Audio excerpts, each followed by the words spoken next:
ओम नमः शिवाय। शिव महापुराण रुद्र संहिता अध्याय 6। किस प्रकार महाप्रलय में केवल सद्ब्रह्म की सत्ता है और उससे निर्गुण निराकार एवं साकार भगवान शिव का प्राकट्य है, इस तत्व का अध्ययन हम इस अध्याय में करेंगे। ब्रह्मा जी ने कहा, हे देव शिरोमणि, तुम सदा समस्त जगत के उपकार में लगे रहते हो। तुमने लोगों के हित की कामना से बहुत उत्तम बात पूछी है, जिसके सुनने से संपूर्ण लोगों के समस्त पापों का क्षय हो जाता है। उस अनामय शिव तत्व को मैं तुमसे वर्णन करता हूँ। शिव तत्व का स्वरूप बड़ा ही उत्कृष्ट और अद्भुत है। जिस समय समस्त चराचर जगत नष्ट हो गया था, सर्वत्र केवल अंधकार ही अंधकार था। न सूर्य दिखाई देता था, न चंद्रमा। अन्य ग्रहों और नक्षत्रों का भी पता नहीं था। न दिन होती थी न रात। अग्नि, पृथ्वी, वायु, जल की भी सत्ता नहीं थी। प्रधान तत्व से रहित, अव्याकृत प्रकृति से रहित सोना आकाश मात्र शेष था। दूसरे किसी तेज की उपलब्धि नहीं होती थी। अदृष्ट आदि का भी अस्तित्व नहीं था। शब्द और स्पर्श भी साथ छोड़ चुके थे। गंध और रूप की भी अभिव्यक्ति नहीं होती थी।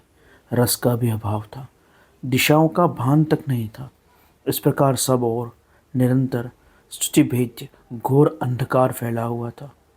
उस समय तत्सत ब्रह्म, इस श्रुति में जो सत नाम सुना जाता है, वह सत्ता मात्र शेष था। जब यह वह ऐसा जो ये वो इत्यादि रूप से निर्दिष्ट होने वाला भाव अभाव रूप जगत नहीं था, उस समय एकमात्र वही सत शेष था, जिसको योगी अपने हृदय में निरंतर देखते हैं। वह सत तत्व मन का विषय नहीं है। वह तत्व जिसे योगीजन अपने चित आकाश में देखते हैं, वह सत तत्व मन का विषय नहीं है। वाणी की भी वहाँ पहुँच नहीं होती। वह नाम रूप रंग से शून्य है। वह न स्थूल है न कृश है, न ह्रस्व है न दीर्घ, न लघु है न गुरु। उसमें न कभी वृद्धि होती है न ह्रास। श्रुति भी उसके विषय में चकित भाव से वह सत्ता मात्र है इतना ही कहती है, अर्थात उसकी सत्ता मात्र का निरूपण करती है। उसका कोई विवरण देने में समर्थ नहीं है और श्रुति भी उसका कोई विवरण देने में असमर्थ हो जाती है। वह सत्य, ज्ञान स्वरूप, अनंत, परमानंदमय, परम ज्योति स्वरूप, अप्रमेय, आधार रहित, निर्विकार, निराकार, निर्गुण, योगी गम्य, सर्वव्यापी, सबका एकमात्र कारण, निर्विकल्प, निरारंभ, माया शून्य, उपद्रव रहित, अद्वितीय, अनादि, अनंत और संकोचन, ह्रास और विकास से रहित शून्य मात्र चिन्मय है। जिस परब्रह्म के विषय में ज्ञान और अज्ञान से पूर्ण उक्तियों द्वारा इस प्रकार संकल्प विकल्प किए जाते हैं, उसने कुछ काल के बाद द्वितीय की इच्छा प्रकट की। उसके भीतर एक से अनेक होने का संकल्प हुआ। तब उस निराकार परमात्मा ने अपनी शक्ति से अपने लिए आकार की अर्थात मूर्ति की कल्पना की। वह आकार, वह मूर्ति संपूर्ण ऐश्वर्य गुणों से संपन्न थी। वह आकार सर्वज्ञानमयी, शुभ स्वरूप, सर्वव्यापी, सर्वरूप, सर्वदर्शी, सर्वकारिणी, सबकी एकमात्र वंदनीय, सर्वाध्या, सब कुछ देने वाली और संपूर्ण संस्कृति का केंद्र थी। उस शुद्ध स्वरूपिणी ईश्वर मूर्ति की कल्पना करके वह अद्वितीय, अनादि, अनंत, सर्वप्रकाशक, चिन्मय, चैतन्य मात्र, सर्वव्यापी, अविनाशी परब्रह्म अंतर्हित हो गया। जो मूर्ति रहित परब्रह्म है, उसकी वह मूर्ति, उसका वह चिन्मय आकार भगवान सदाशिव हैं। वह उनका साकार स्वरूप है। अवर्चीन और प्राचीन विद्वान उन्हीं को ईश्वर कहते हैं। उस समय एकाकी रहकर से इच्छानुसार विहार करने वाले उन सदाशिव ने अपने विग्रह से स्वयं ही एक स्वरूपभूता शक्ति की सृष्टि की, जो उनके अपने अंगों से कभी न अलग होने वाली थी। उस पराशक्ति को प्रकृति, प्रधान, महामाया, गुणवती, बुद्धि तत्व की जननी और विकार रहित बताया गया है। वह शक्ति अंबिका कही गई है। उसी को प्रकृति, सर्वेश्वरी, त्रिदेव जननी, नित्या और मूल कारण भी कहते हैं। सदाशिव द्वारा प्रकट की गई उस शक्ति की 8 भुजाएं हैं। उस शुभलक्षणा देवी के मुख की शोभा विचित्र है। वह अकेली ही अपने मुखमंडल में सदा 1 सहस्त्र चंद्रमाओं की कांति धारण करती हैं। नाना प्रकार के आभूषण उनकी शोभा बढ़ा रहे हैं। वह देवी नाना प्रकार की गतियों से संपन्न है और अनेक प्रकार के अस्त्र शस्त्र धारण करती हैं।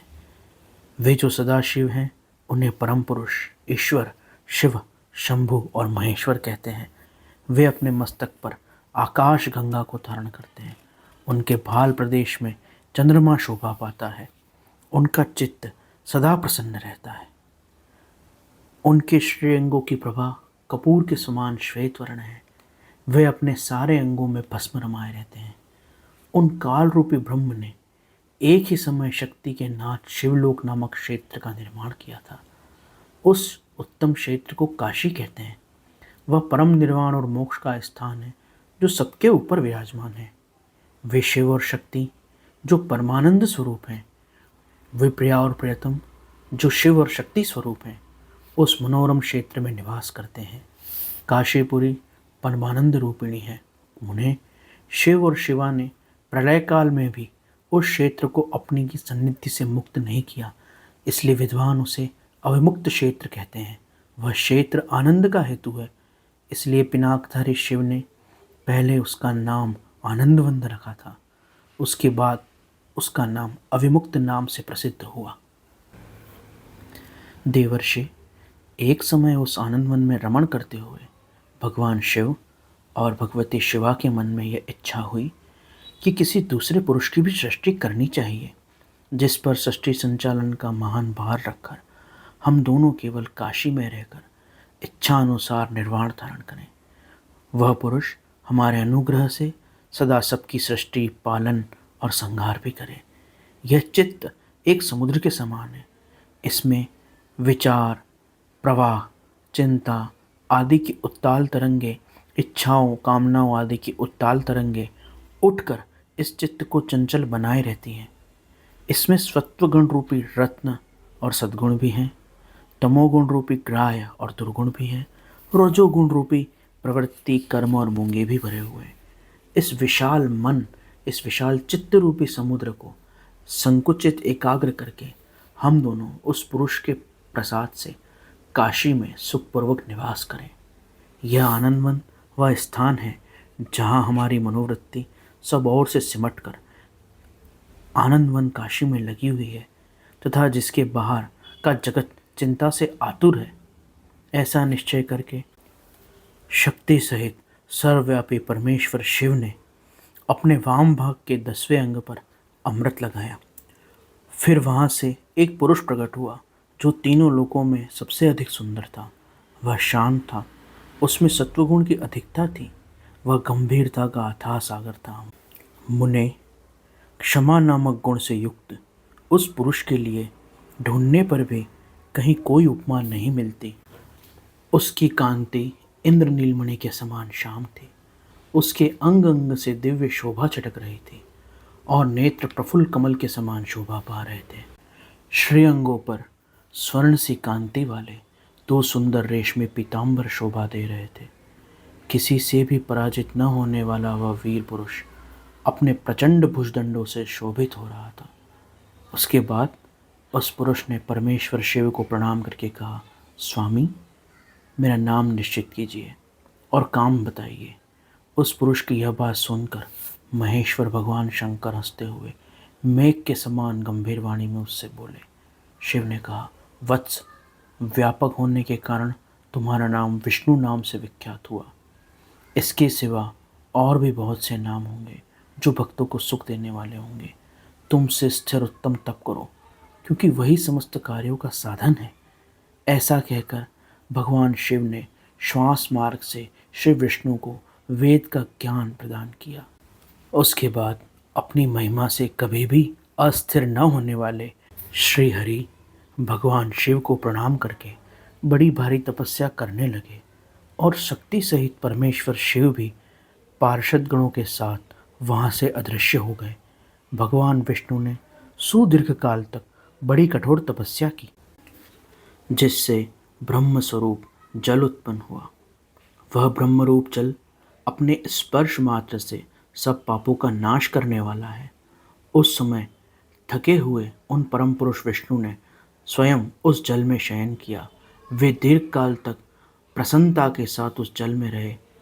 नार अर्थात जल, और उसमें शयन करने के कारण उनका नाम नारायण प्रसिद्ध हुआ। उस समय उन परम पुरुष नारायण के सिवा दूसरी कोई प्रकृत वस्तु नहीं थी। उसके बाद ही उन महात्मा नारायण देव से यथा समय सभी तत्व प्रकट हुए।